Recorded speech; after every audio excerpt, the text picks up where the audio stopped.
ಭದ್ರಾವತಿ, ಚನ್ನಗಿರಿ, ದಾವಣಗೆರೆ ಉತ್ತರ, ದಕ್ಷಿಣ, ಹರಿಹರ ಎಲ್ಲ ತಾಲೂಕುಗಳನ್ನೆಲ್ಲ ಸೇರಿದೀವಿ. ಇದು ಒಂದು ರೀತಿ ಈ ಸರ್ಕಾರದ ವಿರುದ್ಧ ರಣಕಾಳಿಯನ್ನು ಉತ್ತರಿವಿ.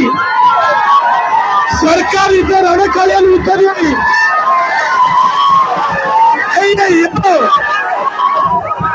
ಕಳೆದ 3 ದಿವಸಗಳಿಂದ ಚನ್ನಗಿರಿಯಿಂದ ಮಾಡಾಳ್ ಮಲ್ಲಿಕಾರ್ಜುನ್ ನೇತೃತ್ವದಲ್ಲಿ ಮತ್ತು ಮಾಯಕೊಂಡ ಕ್ಷೇತ್ರ ಮುಖಂಡರು ಬಸವಣ್ಣ ಮುಖಂಡರು, ದಾವಣಗೆರೆ ಉತ್ತರದಿಂದ ಲೋಕೇಕೆರೆ ನಾಗರಾಜ್ ಬಂದರೆ, ಹರಿಹರ ಚಂದ್ರಶೇಖರ್ ಪೂಜಾರು, ದಕ್ಷಿಣ ಕೊಳನಹಳ್ಳಿ ಸತೀಶಣ್ಣ,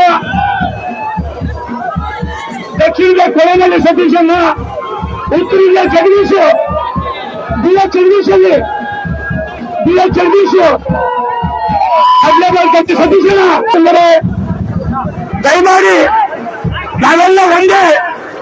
ಈ ಸರ್ಕಾರ ವಿರುದ್ಧ ನಾವು ರಣಕಾಳಿಯನ್ನು ಊದಬೇಕು. ಸರ್ಕಾರ ವಿರುದ್ಧ ಅಡಿಕೆ ಬೆಳೆಗಾರರ ಬಾಸಚಿ ಗುಟ್ಕಾ ನಿಷೇಧದಿಂದ ಹಿಂಪಡಿಬೇಕು.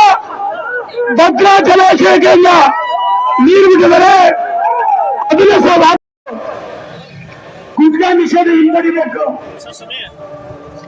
ನಮಗಿಂತ ಮುಂಚೆ ಚನ್ನಗಿರಿ ಮಾಡಾಳ್ ಮಲ್ಲಿಕಾರ್ಜುನ್ ನೇತೃತ್ವದಲ್ಲಿ ಅವರು ಸಹ ಪಾದಯಾತ್ರೆ ಬಂದು ಒಂದು ಗಂಟೆ ಜೈಲೋತ್ಸವ ತಲುಪಿ ಮಾಯಕೊಂಡ ಎಲ್ಲ ನಾಯಕರ ನೇತೃತ್ವದಲ್ಲಿ ಅವರು ಪಾದಯಾತ್ರೆ ಬಂದರೆ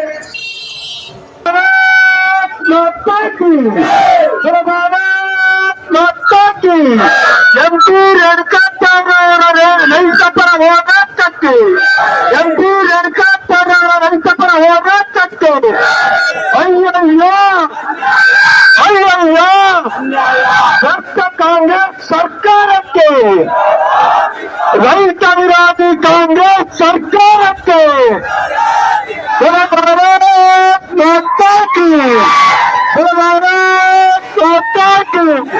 ಎಂಪಿ ರೇಣುಕಾಚಾರ್ಯವರ ರೈತ ಪರ ಹೋರಾಟಕ್ಕೆ, ಎಂಪಿ ರೇಣುಕಾಚಾರ್ಯವರ ರೈತ ಪರ ಹೋರಾಟಕ್ಕೆ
ಕಾಂಗ್ರೆಸ್ ಏಜೆಂಟರು ನಾಚಿಕೆ ಬಿಟ್ಟು ನೀವೆಲ್ಲ ರೈತರ ಮಕ್ಕಳಲ್ವಾ?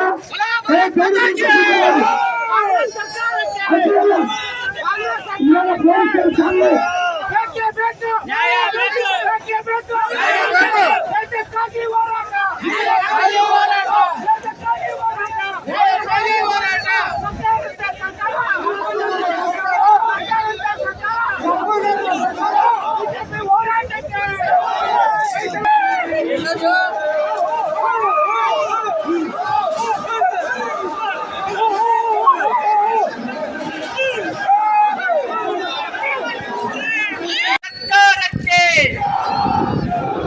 ಬಂಧುಗಳೇ, ಇವತ್ತು ಭದ್ರೆ ನಮ್ಮ ನಿಮ್ಮೆಲ್ಲರ ತಾಯಿ. ಅಂತ ಪವಿತ್ರ ಭದ್ರೆನ, ನಮ್ಮ ಹಕ್ಕನ್ನ, ನಮ್ಮ ತಾಯಿನ ಈ ರಾಜ್ಯದ ಮುಖ್ಯಮಂತ್ರಿ DK ಶಿವಕುಮಾರ್ ಅವರು ನಮ್ಮ ಯಾರಿಗೂ ಹೇಳ್ದೆ ಕೇಳದೆ ನಮಗೆ ಮರಣ ಶಾಸನ ಬರಿಬೇಕು ಅನ್ನೋಂಥ ಕಾರಣದಿಂದ ರಾತ್ರೋರಾತ್ರಿ 5.71 TMC ನೀರನ್ನ ಇವತ್ತು ಅಪ್ಪರ್ ಪತ್ರದ ಮೂಲಕ ವಾಣಿ ವಿಲಾಸ ಸಾಗರಕ್ಕೆ, ಕಡೂರು ಕೆರೆಗೆ ತುಂಬಿಸಬೇಕು ಅಂತಕ್ಕಂಥ ಆದೇಶ ಮಾಡ್ತಾರೆ. ಜೊತೆಗೆ ತತ್ಕ್ಷಣಕ್ಕೆ 3 TMC